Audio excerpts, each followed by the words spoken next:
Gente, a Receita Federal alterou a data de entrega do imposto de renda a partir deste ano. A entrega das declarações de pessoas físicas acontecerá no período de 15 de março, a 31 de maio. A alteração tem o intuito de permitir que, desde o início do prazo de entrega, todos os contribuintes já possam usufruir da declaração pré-preenchida. Mas vamos combinar aí que esse assunto deixa um ponto de interrogação na cabeça de muita gente.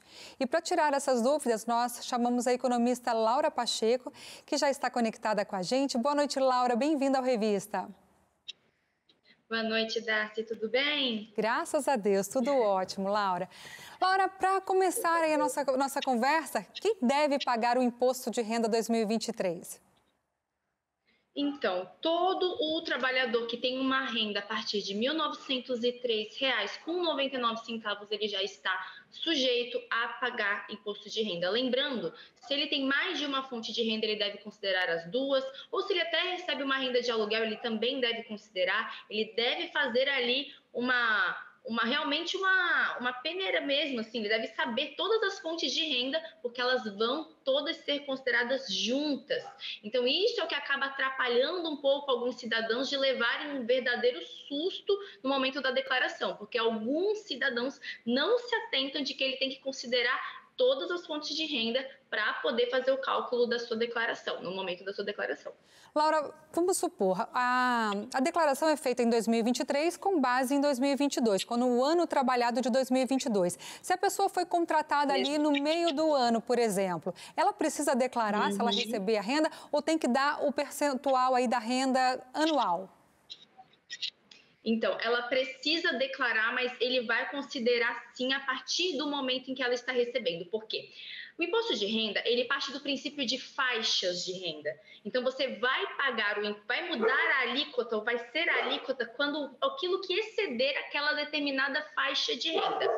Todo trabalhador que é contratado no regime CLT, ele já tem ali previsto quanto que é retirado em forma de imposto de renda de forma já compulsória. Então, existe a quantidade de imposto de renda percentual que já é descontado naquilo que a gente fala que é o desconto na fonte e depois o que excede. Então, ele vai ter que considerar o que foi já retido na fonte e ele vai pagar apenas o que exceder. Em caso de dúvidas, é sempre importante ele buscar a ajuda de um contador. Então, o contador, ele vai ser sempre, assim, o melhor amigo daquele que tem dúvidas em relação ao imposto de renda, porque muitas vezes a pessoa foi promovida, ela mudou de uma faixa de renda para outra, então ela deve sempre considerar ali, o quanto que já foi retido na fonte e o quanto foi excedido.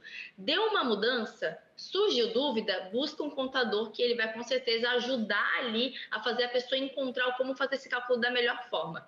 Outro meio também que é muito legal das pessoas já conseguirem se organizar um pouquinho para pagar esse imposto é buscar simuladores, buscar já fazer o cálculo, já conseguir ter uma previsão do quanto que vai ser cobrado antes mesmo de chegar o grande dia da declaração.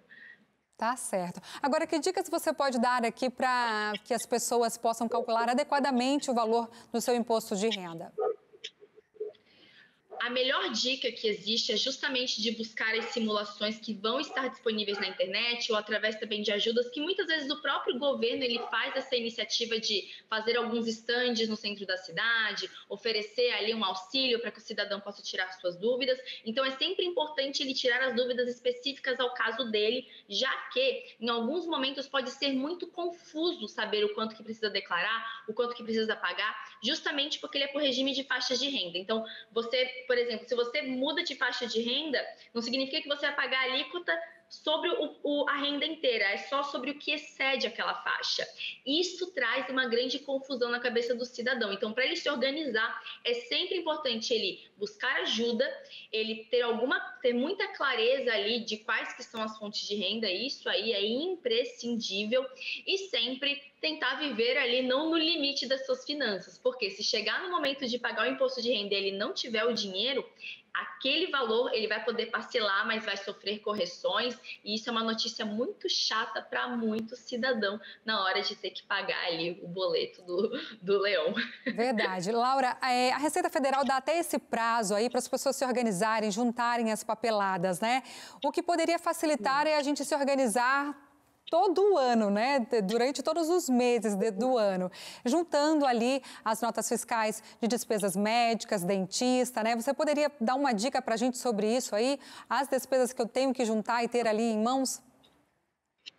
Sim, todos aqueles documentos que fazem menção ao seu patrimônio, então tudo que faz menção aos seus bens, imóveis, os seus automóveis também, que estão no seu nome, você tem que ter toda a documentação referente ao seu patrimônio, você tem que ter toda a documentação referente também às suas fontes de renda e às despesas que podem ser ali retiradas da base de cálculo do imposto de renda, que é a questão de despesas com saúde, despesas com educação, as despesas com pessoas que são dependentes e também a questão da previdência privada também é uma boa estratégia de você conseguir pagar menos imposto, assim também como quando você acaba fazendo uma doação para ajudar, seja talvez até um time de futebol, seja até alguma outra entidade ali que precise de ajuda, você também consegue usar alguns mecanismos ali na declaração de conseguir abater aqueles valores da base de cálculo. Então, muitas pessoas fazem essa opção de, eu prefiro ali usar o meu dinheiro para doar para a caridade e abater do imposto, deixar lá no imposto e eu não saber para onde é que vai. Então, o imposto de renda, ele apresenta diversos mecanismos de a gente conseguir reduzir o quanto vai pagar. E aí, para poder também chegar, né, nessa estratégia,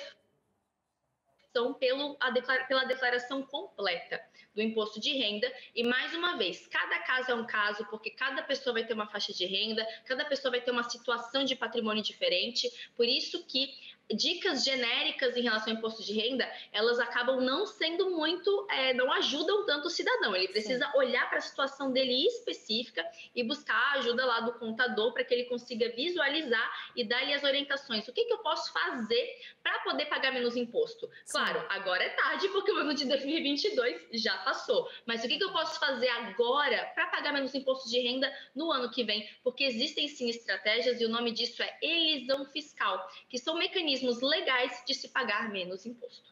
Legal, Laura, muito obrigada, viu, pelas suas informações. Pelo menos a gente orienta aí para as pessoas buscarem na fonte certa, né? Tudo de bom para você. Com certeza. Para você também, muito obrigada. Obrigada.